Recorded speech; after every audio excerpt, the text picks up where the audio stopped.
Welcome back to Blowing Steam, Episode 9. I am your host, Dean Ferez, and I'm sorry about the hiatus, folks. I was putting content out there, I know, every week.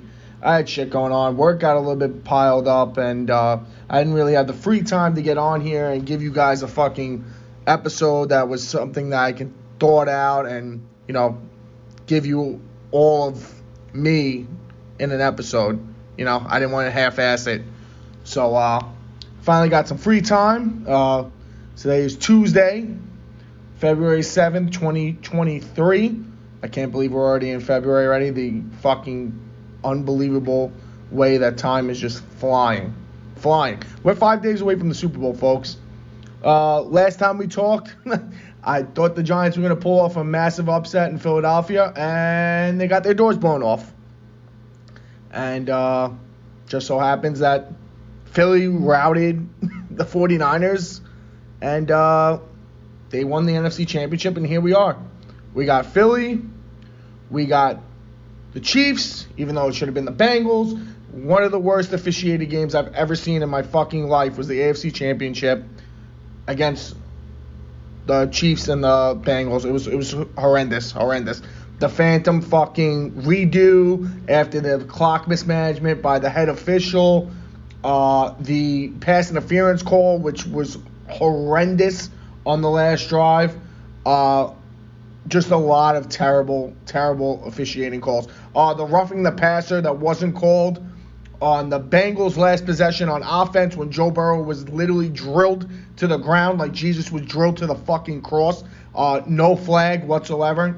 Listen, I have my thoughts on it. I think the fucking NFL did not want to see the Bengals in the Super Bowl. They wanted the Chiefs because they wanted the narrative of Kelsey brothers in the Super Bowl, the first two African-American quarterbacks in the Super Bowl to start against each other. They wanted the narrative of Reed playing against his old team in Philadelphia, a team that he took to the Super Bowl in 2005 and was unsuccessful and didn't win that game. But now he's a winning Super Bowl head coach going against his former team. There were a ton of narratives there for why the NFL wanted Eagles versus Chiefs opposed to Bengals versus Eagles. All right? I'm just putting it out there. You believe what you want to believe. The officiating in that game was fucking horrendous. And Mike Tolbert, who's one of the worst officials in the fucking NFL, should never step foot on a field in a big game ever again. His whole entire crew, fucking horrendous. Whatever. We're moving on. We're going to the Super Bowl now. Philly versus the Chiefs. I got a lot for you guys this episode. I'm going to start with, just breaking down the game. This is going to be a fucking great game. This is two great offenses. Jalen Hurts on one side, Mahomes on the other side. Okay, Mahomes a little bit banged up. You can see that ankle is still fucking bothering him. Obviously, it's a high ankle sprain. Okay, that's a diagnosis of at least 6 to 8 weeks recovery. This guy's fucking playing on it, doing God knows what, shooting up his fucking ankle with Toradol to go out there and just go fucking ball.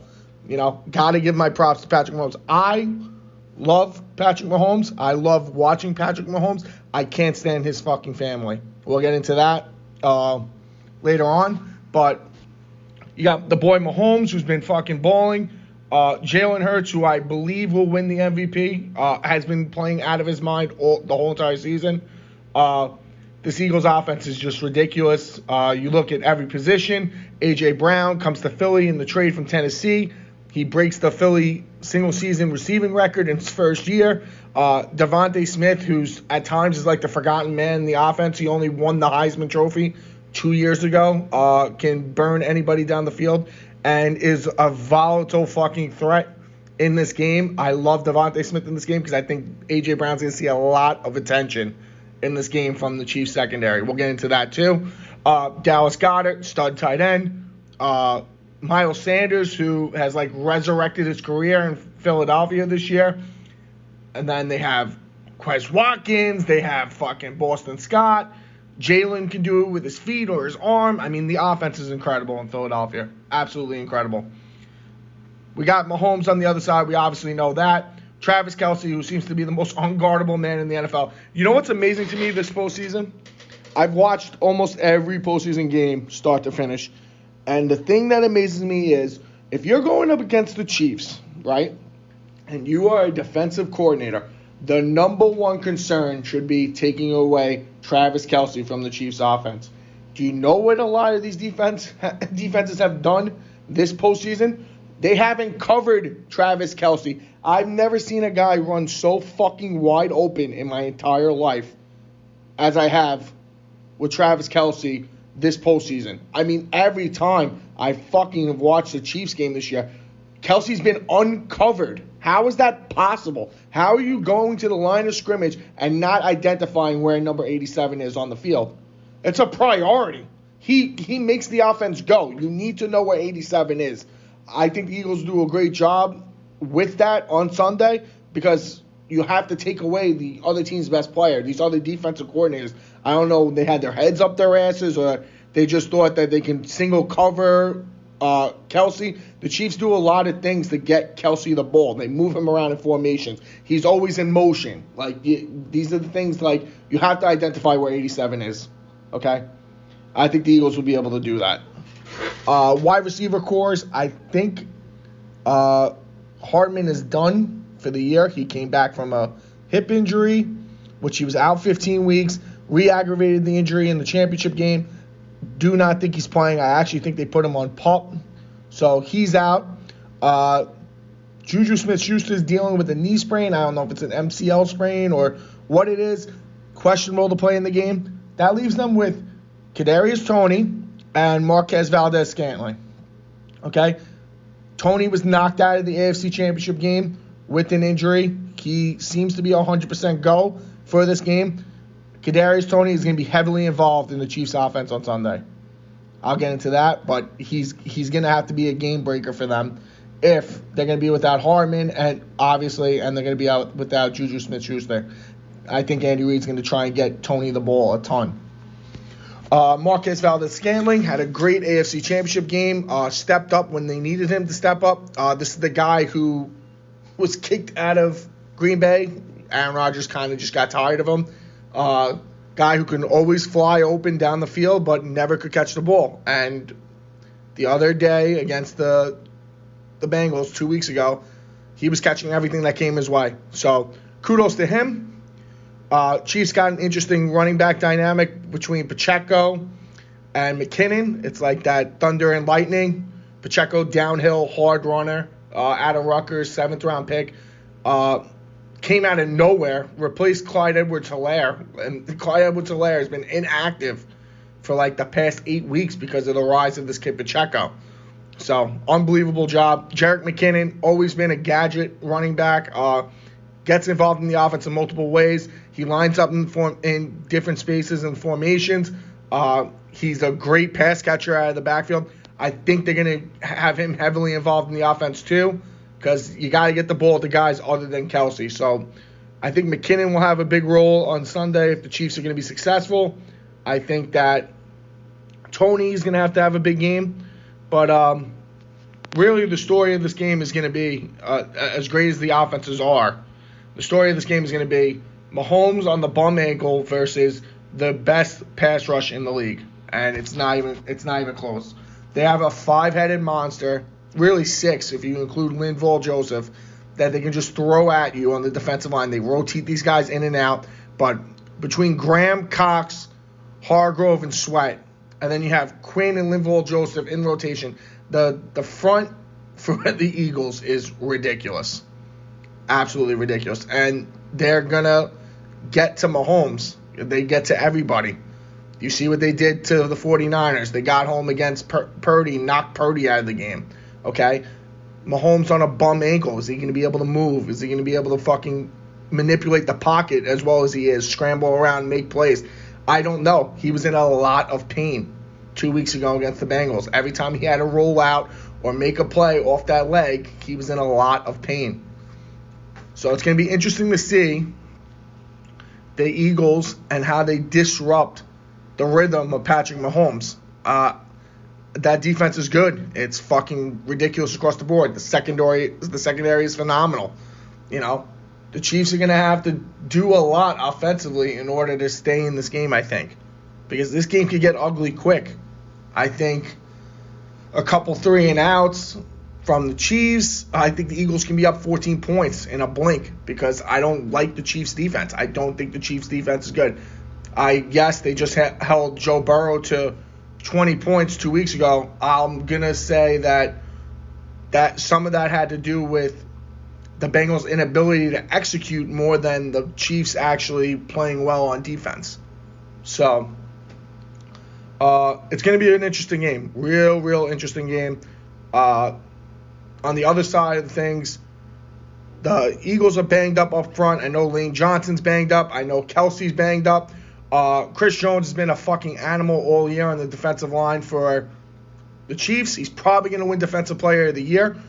I would imagine the talk amongst Sirianni and the offensive coordinator and the offensive line coach and the priority all week has been to wherever Chris Jones is on the field, he's got to get doubled because you saw what he did against the Bengals.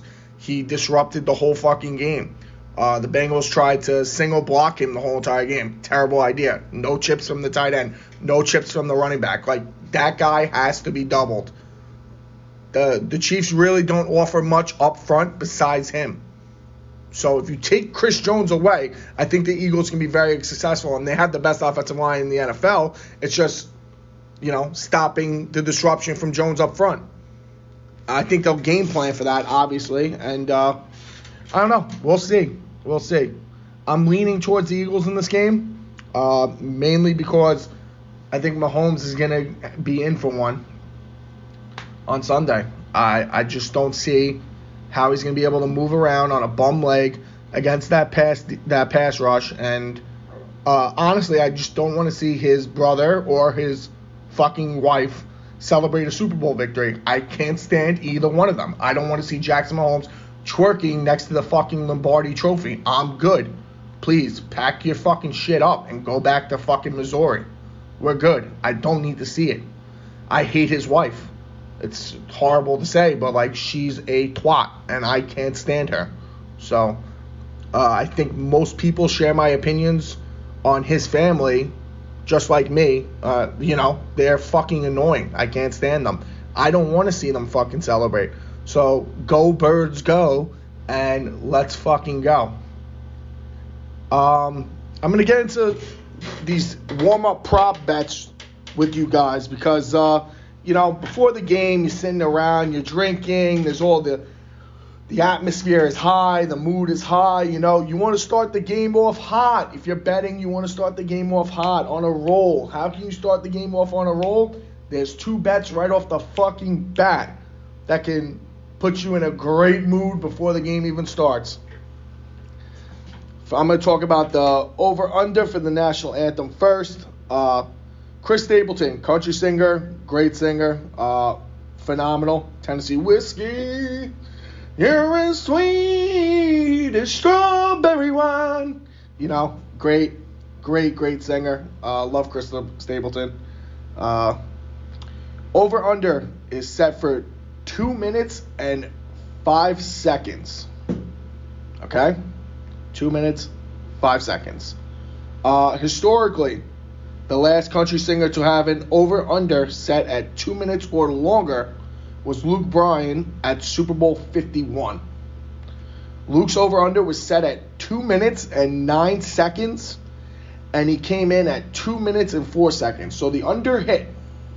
All right, the under hit. People have told me there's renditions of Tennessee Whiskey out there that are 8 minutes long, that Stapleton historically likes to carry out his songs. I don't know. I'm leaning towards the over, but I would not be shocked if he just blows right through it and the under hits. The under right now is at minus 185. The over is at plus 140. I'm going to lean towards the over. I'm going to be cautious with how much money I put on it because I really am not sure how this is going to go. Last year I had a good read on the anthem last year. I knew it was going to be the over.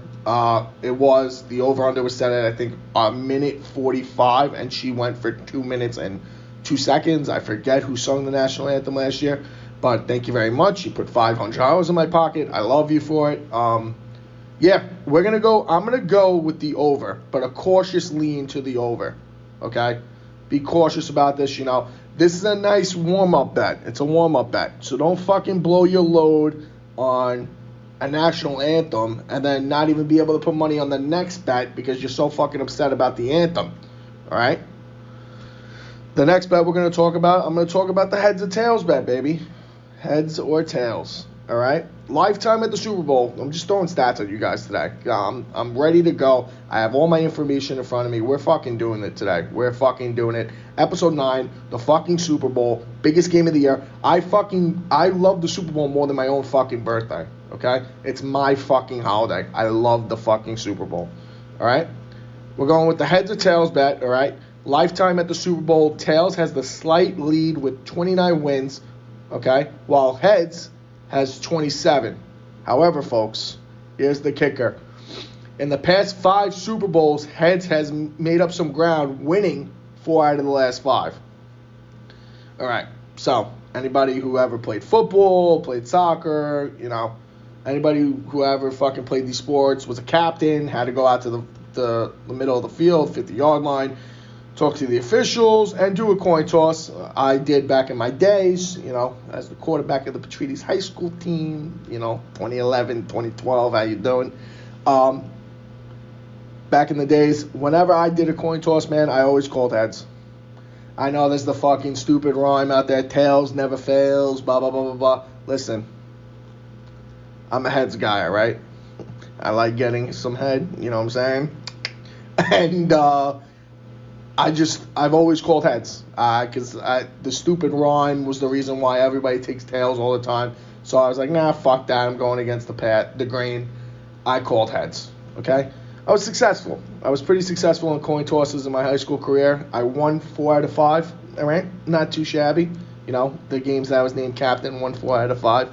Not too fucking shabby. And all of them were with heads. So, that being said, I'm going to take heads on Sunday. Again, these bets are dead even bets because it's a 50-50 chance either one comes out. They're both at minus 110. Again, don't blow your load on the heads or tails bet. Make a bet, okay? Bet responsibly. It's a warm-up bet. You want to either get a little money in your pocket before the game, recoup a little bit of money that you put in all these boxes that you have, which I have 7,000 right now. I feel like I have boxes all over the place that I didn't even fucking know about. Paying everybody for the boxes and shit this week, fucking out of control. So put a little bit of coin on it. Don't fucking blow your load. We're going to take heads. The podcast is going to take heads. We're going to take heads. All right? If you don't want to take it, that's up to you. Another warm-up bet that obviously it's at the conclusion of the game. The Gatorade dump. What color will the Gatorade dump be? Previous history, let's go back over the past 5 years. Both of these teams have won a Super Bowl. 2018, the Eagles won it. Philly. Nick Foles, Big Dick Nick. Peterson was at the helm. 2018, the Eagles won the Super Bowl. The Gatorade color was yellow. Okay? Just to keep in mind, that year, Gatorade color was yellow. 2020, when the Chiefs won, the Gatorade color was orange. All right? The current odds for the orange are at plus 300, and the current odds for the yellow are at plus 275. You might want to sprinkle both of those, okay? The Eagles in the championship game also had yellow Gatorade, which is another interesting fact, okay? I don't know if they're going to change the color up or not. That might be their go-to. That might be what the players like. It might be yellow, all right? It might be, because I think the Eagles are going to win the fucking game, so it might be yellow. But I have an interesting sleeper pick for you guys this year, all right? One of the OG colors. Some say it's the number 2 color in the United States, according to a study in 2022. It's the second most bought and favorite flavor of the majority of people who drink Gatorade. Fruit punch, red. Okay? Red has never appeared in a Super Bowl. It's an interesting fact, but it is one of the more popular flavors amongst people.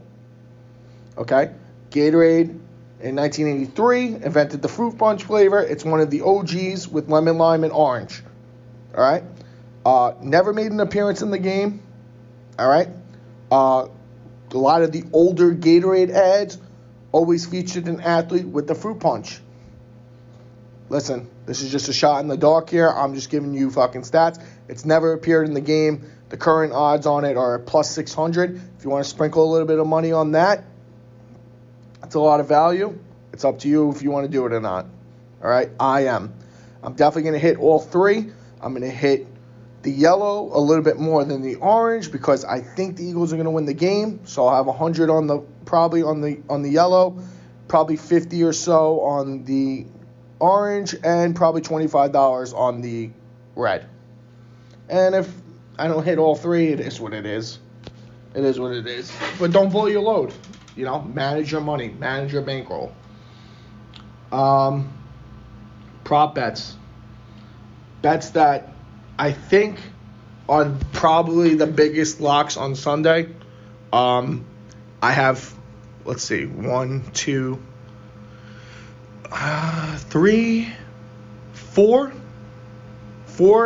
bets for you guys. The one bet that I think is like way too low and people should be hammering, Kadarius Toney over 24.5 yards. The Chiefs are gonna have to get Kadarius Toney involved and have him change and wreck this game, because I don't see Kelsey being able to be the game changer that he normally is, because I think the defense is going to have a lot of attention on Kelsey. I think they're going to take Kelsey away from the Chiefs. That being said, if Juju's not playing because of the MCL sprain, okay, Hardman's already out, we're left with Scantling, Toney, Watson, and an unknown fourth receiver. Toney's going to have to be involved. And knowing Andy Reid and Andy Reid's offenses, and I'm watching the Chiefs so much, they get their playmakers involved in these gadget plays, or they line up these guys in different formations. They have them in motions. I just think Toney can take one. They can take one shot down the field to Toney. It could be a 40-yard bomb, and that's it. The over's done. I think Toney's going to get one of those like little jet sweep shovel passes, and he can go up the sideline for 10 to 15 yards right there. I think they're going to try and get Toney the ball on screens. You know, Toney's going to see a lot of targets. I think he's going to see a lot of volume. So thinking that he's going to see a lot of volume, right, and have the ball coming his way, I think the over 24.5 is a fucking lock for receiving yards. It's minus 110 right now. It's probably gonna go up. I think people are gonna start hitting this bet more and more as it gets closer to the game. I love Kadarius Toney over 24.5 receiving yards. I absolutely love that bet. And another play with Toney that I think is like insane value. Anytime touchdown plus 400. The Chiefs in the red zone are very creative. They run guys in motions. They have receivers coming into the backfield and running fucking tosses to them. Like there's just gonna be. I know it. I know Andy Reid. There's gonna be a gadget play inside the red zone that Kadarius Toney scores on, and plus 400 is insane value for a guy that I think is going to be heavily involved in the offense. Anytime touchdown, Kadarius Toney, book it, plus 400. Book it. I think the odds are just, there's too much value there. There's too much value for a guy that's going to have to be heavily involved in this offense if they want to win the game. Okay? There's a reason why they went out and traded for him. They lacked a playmaker in the wide receiver core. This kid is talented, despite all the shit that happened in New York. Since he's gotten to the Chiefs, they know the talent is there, and they're getting the ball in his hands. Kadarius Toney plus 400, book it, anytime touchdown. Moving on, This one, I almost feel like it's a lock. And it doesn't make sense how you're even getting plus odds on this bet. Jalen Hurts anytime touchdown plus 105. What can I say? The Eagles are inside the goal line, especially this season, notoriously known for lining up in that full house formation, motioning a guy across the formation, Hurts on the center, guy across the formation comes, lines up behind Hurts, they push him into the end zone. They've done it all year. They've done it all fucking year on the goal line. Jalen Hurts can get one this weekend just like that. I wouldn't be shocked if he gets one in the first fucking quarter like that. They run the sneak on fourth down all the time. They're successful at doing it. They ran it against the 49ers from the 3-yard line, and Hurts got into the end zone. That's how good they are at running it. They don't care. Inside the 5, they'll run it because they know they're going to get there. And then if they don't get it, they double it back up and they run it again. So I love Hurts. Anytime touchdown, plus 105, definitely a play that you guys should make this weekend. 100%. 100% a play that you guys should make this weekend. I almost feel like it's a fucking lock. If I could throw a fucking lock on it right now and certify it, I would. I think the guy gets in the end zone. There's not a fucking doubt in my mind that he gets in the end zone. My next pick, a guy who I think is going to see less attention because of the fact that A.J. Brown is so fucking good. And in his first year with the Eagles, broke the receiving record for fucking Philly history. Devontae Smith, dude. 63.5 yards. We're taking the over. 63.5 yards, we're taking the fucking over. Here's why. Chiefs secondary, not very good. 28th in the league this year, okay? 2 rookie cornerbacks that are playing in the biggest game probably of their fucking life. A lot of attention in the secondary. Eyes are going to be on A.J. Brown, deservingly so. Who's going to eat? Devontae Smith. Devontae Smith can tear apart a rookie cornerback in single coverage, okay? It's the guy that's won a Heisman. I don't have to give you all his accolades. The guy's as dynamic as they come, okay? Single coverage, rookie cornerback, 28th ranked defense in the league. Don't think about it too hard. Devontae Smith, over 63.5. Book it. Over 63.5 receiving yards. Fucking book it. That being said, everything that I just said to you about the tension of the defense being more on Brown, less on Devontae Smith, okay? I like Smith to get into the end zone. Plus 165. It's nice value for a receiver who can go off for 100 yards, 10 catches at any moment, all right? Take Devontae Smith, plus 165 to get in the fucking end zone. Check that off. Book it. Here's where I'm at. The last place for you guys before I get out of here. Little fucking humble brag, all right? You know, not swinging my dick around here because, listen, there ain't that much to swing. But in the 12 playoff games so far this postseason, I have hit the first touchdown score at 9 out of 12 games. If you can do simple math out there, I know a lot of you fucking idiots can't. That's a 75% clip, all right, which is pretty fucking ridiculous. For the postseason, 75% on first touchdown scores. Little breakdown of the guys on the positions that I've hit for the scores that I had. 5 of them were tight ends. 2 of them were running backs. 2 of them were wide receivers.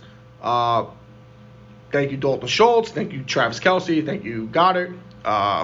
Appreciate you, Austin Eckler, Saquon, and Jamar Chase. I love you. I bought your jersey. I love you. Shout out to Jamar Chase. That's my boy. The 2 DraftKings hits that I just recently had, Jamar Chase. That's my guy. He brought me to the promised land on both my fantasy football lineups, him and Joe Burrow. I'm forever indebted to the Cincinnati Bengals. I love you guys. That being said, Sunday, I'm going back to the tight end well, boys and girls. I'm going back to the tight end well. I'm taking both tight ends to score first. I'm taking Travis Kelce, who's plus 750, who's scored the first touchdown now, I think, 3 times this postseason. I think 3. No, 2. Twice. He scored twice, first touchdowns this postseason. Dalton Schultz scored twice, and Goddard scored once. So, yeah, Kelsey got in twice already. First touchdown scorer. And Goddard, in one out of the 2 games that the Eagles have played, he's gotten into the end zone first. So, stats being stats. Both are juicy. Kelsey's plus 750. Goddard's plus 1,200. I'm taking both. And I'm going to sprinkle a little bit on the guy that I already spoke about, guy that I think the Chiefs are going to have to get involved if they want to win this game. Kadarius Toney's plus 2,600. I'm definitely putting a little bit of money on Kadarius Toney. And I'm going to put a little bit of money on Jalen Hurts at plus 750 too. But my bigger bets for the first touchdown are going to be Kelsey and Goddard. So, yeah, that's where I'm at. Just to recap the plays for you guys, the prop bets that I really like, player prop bets that I really like, Kadarius Toney over 24.5 receiving yards. It's minus 110 right now. Get on that, jump on that right away because I think that line's going to inflate. I also like Toney to get in the end zone. It's at plus 400.